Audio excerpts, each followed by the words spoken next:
12 Agustus 1985 di atas prefektur Gunma, Jepang. Di dalam sebuah pesawat yang terbang di ketinggian 7.000 meter, tidak ada yang sunyi. Alarm meraung, oksigen jatuh dari langit-langit kabin. Penumpang menjerit. Pesawat bergoyang seperti daun kering dihantam angin. Di kokpit, para pilot berjuang sekuat tenaga. Mereka mencoba semua yang mereka bisa. Tapi, pesawat ini sudah tidak bisa dikendalikan lagi. 32 menit. Selama 32 menit, 524 orang di dalam Japan Airlines. Penerbangan 123 tahu bahwa pesawat akan jatuh. Beberapa menangis, beberapa berdoa, beberapa menulis surat terakhir untuk orang yang mereka cintai. 12 Agustus 1985. Kecelakaan pesawat berbadan lebar paling mematikan dalam sejarah penerbangan dunia. Bukan karena cuaca, bukan karena serangan teroris, tapi karena sebuah kesalahan perbaikan 7 tahun sebelumnya yang tidak pernah diungkap kepada siapapun. Kita perlu mundur dulu, jauh sebelum malam itu. Tahun 1978, 7 tahun sebelumnya, tanggal 2 Juni, di Bandara Itami, Osaka, sebuah pesawat Japan Airlines mendarat dengan sedikit masalah. Ekornya menyentuh landasan terlalu keras saat mendarat. Dalam dunia penerbangan, kejadian ini punya nama khusus, tail strike, benturan ekor. Sekarang, Anda mungkin membayangkan sesuatu yang dramatis, ledakan, kepanikan, penumpang berteriak. Tidak, sama sekali tidak seperti itu. Pesawatnya mendarat dengan normal. Tidak ada yang terluka. Penumpang turun seperti biasa. Dari luar, semuanya terlihat baik-baik saja. Tapi di bagian dalam pesawat, di dinding belakang yang menahan tekanan kabin, ada kerusakan yang tidak terlihat oleh mata biasa. Boeing mengirim tim teknisi untuk memperbaikinya. Dan disinilah cerita kita yang sebenarnya dimulai. Perbaikan itu seharusnya sederhana. Pasang 2 lapis pelat baja, 2 baris paku rivet, standar baku yang sudah ada prosedurnya. Tapi entah karena terburu-buru, entah karena kurang teliti, teknisi yang mengerjakan perbaikan itu hanya memasang 1 lapis, 1 baris rivet, bukan 2. Kekuatannya hanya 70% dari yang seharusnya, dan tidak ada yang menyadarinya. Pesawat diperiksa, lolos, kembali terbang. Selama 7 tahun berikutnya, pesawat yang sama terbang lebih dari 12.000 kali. Jutaan penumpang. Tidak ada insiden. Tapi di balik dinding itu, retakan kecil terus tumbuh. Sedikit demi sedikit. Setiap kali pesawat naik dan turun, setiap kali tekanan kabin berubah. Selama 7 tahun, retakan itu menunggu. Sampai akhirnya, pada malam 12 Agustus 1985, sambungan itu tidak kuat lagi menahan. Sekarang kita masuk ke hari itu sendiri, 12 Agustus 1985, Senin sore. Tokyo sedang ramai sekali. Ini musim Obon, festival leluhur terbesar di Jepang. Bayangkan Lebaran di Indonesia. Semua orang ingin pulang kampung. Semua tiket sudah habis jauh-jauh hari. Penerbangan JL 123 adalah penerbangan biasa. Rute pendek. Tokyo ke Osaka hanya 54 menit di udara. Di antara ratusan penumpang yang naik sore itu, ada seorang pria bernama Kyu Sakamoto. Mungkin nama itu tidak langsung akrab bagi Anda. Tapi kalau saya sebut lagu Sukiyaki, lagu Jepang satu-satunya yang pernah meraih posisi nomor 1 di Amerika Serikat, itu adalah lagunya. Dia baru selesai urusan bisnis di Tokyo, ingin pulang ke Osaka. Penerbangan yang sudah sering dia lakukan. Ada juga seorang ibu muda yang membawa 2 anak perempuannya. Puluhan karyawan yang ingin bertemu keluarga. Pasangan yang sedang berlibur, kakek nenek yang rindu cucu, 524 orang dengan satu tujuan yang sama, pulang. Pukul 18.12, pesawat lepas landas. Langit cerah, angin tenang, tidak ada tanda-tanda apapun. 12 menit kemudian, semuanya berubah selamanya. Satu ledakan terdengar dari bagian belakang pesawat. Bukan ledakan besar seperti di film, tapi cukup keras untuk dirasakan oleh semua orang di dalam kabin. Seperti sesuatu yang robek, sesuatu yang seharusnya tidak terjadi. Dalam hitungan detik, oksigen darurat jatuh dari panel atas. Tekanan kabin anjlok. Penumpang tersentak dari kursinya. Di kokpit, alarm mulai berbunyi. 1, lalu 2, lalu lebih banyak lagi. Dan kemudian datanglah kabar yang membuat semua orang di kokpit terdiam. Sistem hidraulik, otot yang menggerakkan semua permukaan kendali pesawat, bocor habis. Semua 4 sistem sekaligus.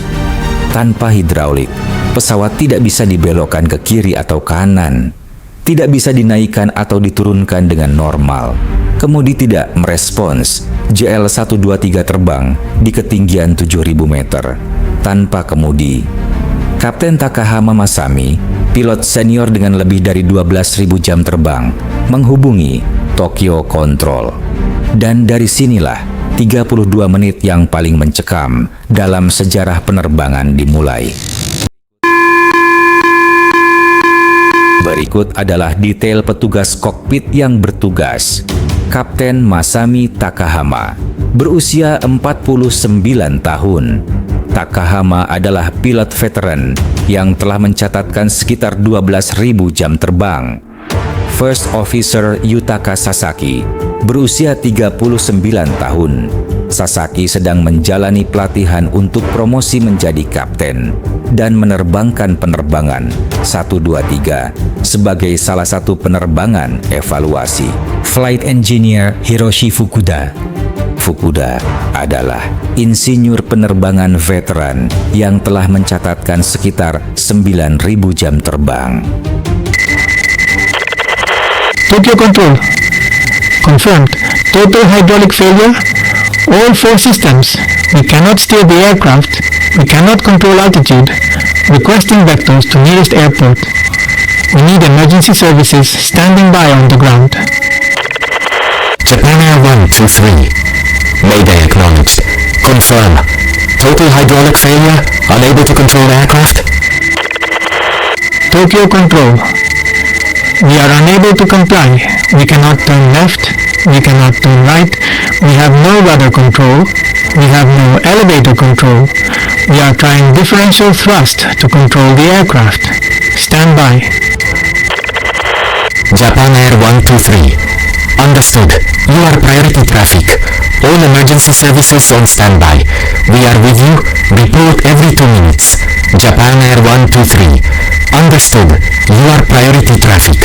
All emergency services on standby. We are with you. Report every 2 minutes. What is the situation? Total hydraulic failure, Captain. All 4 systems. Complete loss.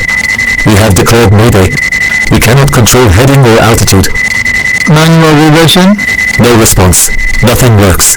We use engine power only. Engine 1 and 4 for direction. Engine 2 and 3 for pitch. Understood? Understood. Captain, terrain warning. Mountains ahead. We are descending too fast. Full power. All engines. Maximum thrust. Now. Hold it. Hold the nose up. Hold it. Hold it. Hold the nose up. Hold it.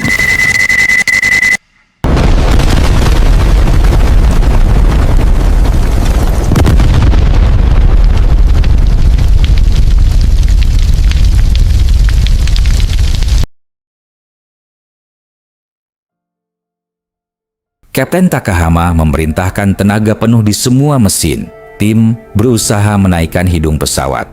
Mereka hampir berhasil. Hampir.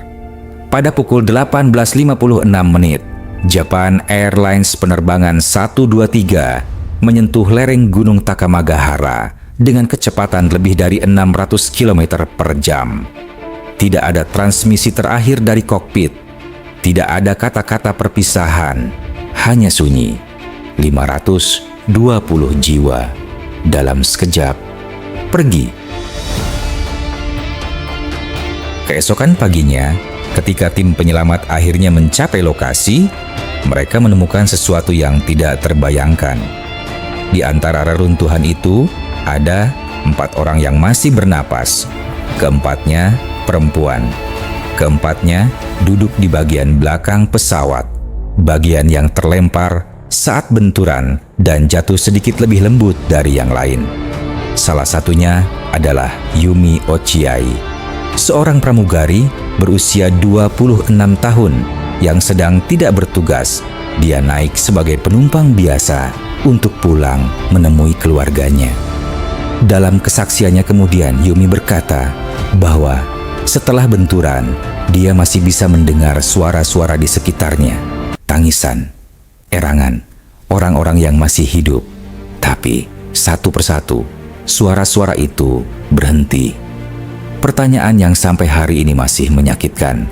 Apakah ada lebih banyak orang yang selamat dari benturan awal, tapi kemudian pergi karena bantuan tidak datang cukup cepat? Kita mungkin tidak akan pernah tahu jawabannya. Investigasi yang menyusul mengungkap semua yang sudah kita bicarakan tadi. Perbaikan yang salah di tahun 78. 1 lapis plat baja, bukan 2. 1 baris rivet, bukan 2. 7 tahun retakan tumbuh diam-diam. Sampai akhirnya tidak kuat lagi. Boeing mengakui kesalahannya. Mereka membayar kompensasi kepada keluarga korban. Seorang manajer teknis Boeing yang terlibat dalam perbaikan itu dikabarkan mencoba mengakhiri hidupnya sendiri karena rasa bersalah, tapi dia selamat. Di pihak Japan Airlines, direktur utama perusahaan mengundurkan diri. Beberapa eksekutif senior mengikutinya dan 1 kepala divisi teknis Japan Airlines setelah pergi ke rumah-rumah keluarga korban secara pribadi untuk meminta maaf, memilih untuk mengakhiri hidupnya sendiri. Di Jepang, rasa tanggung jawab dan rasa malu kadang tidak bisa dipisahkan. Di lereng Gunung Osutaka, kini berdiri sebuah tugu peringatan sederhana. Setiap tanggal 12 Agustus, keluarga para korban mendaki ke sana, membawa bunga, membacakan nama, menangis untuk orang-orang yang pergi terlalu cepat. 520 nama. Setiap tahun, sudah lebih dari 40 tahun. Kyu Sakamoto, penyanyi yang mengharumkan nama Jepang ke seluruh dunia, dimakamkan dengan hormat. Lagunya, Sukiyaki, masih diputar hingga hari ini. Banyak yang tidak tahu bahwa penciptanya pergi dalam tragedi ini. Yumi Ochiai, pramugari yang selamat, memberikan kesaksian yang menjadi bagian penting dari investigasi. Dia terus hidup dengan ingatan yang tidak akan pernah bisa hilang. Dan surat-surat yang ditulis dalam 32 menit itu, beberapa disimpan dalam museum, beberapa disimpan dalam laci, tidak pernah dibuka lagi. Penerbangan JL123 mengubah dunia penerbangan selamanya. Prosedur inspeksi diperketat. Boeing merevisi panduan perbaikan. Regulasi keselamatan global menjadi jauh lebih ketat. Tapi, perubahan itu datang terlambat untuk 520 orang. Dan itu adalah beban yang harus ditanggung oleh semua orang yang pernah mengambil jalan pintas. Semua orang yang pernah berpikir, cukup dekat itu sudah cukup baik. 520 jiwa, 32 menit, 1 kesalahan kecil. 7 tahun sebelumnya. Terima kasih sudah mendengarkan sampai akhir.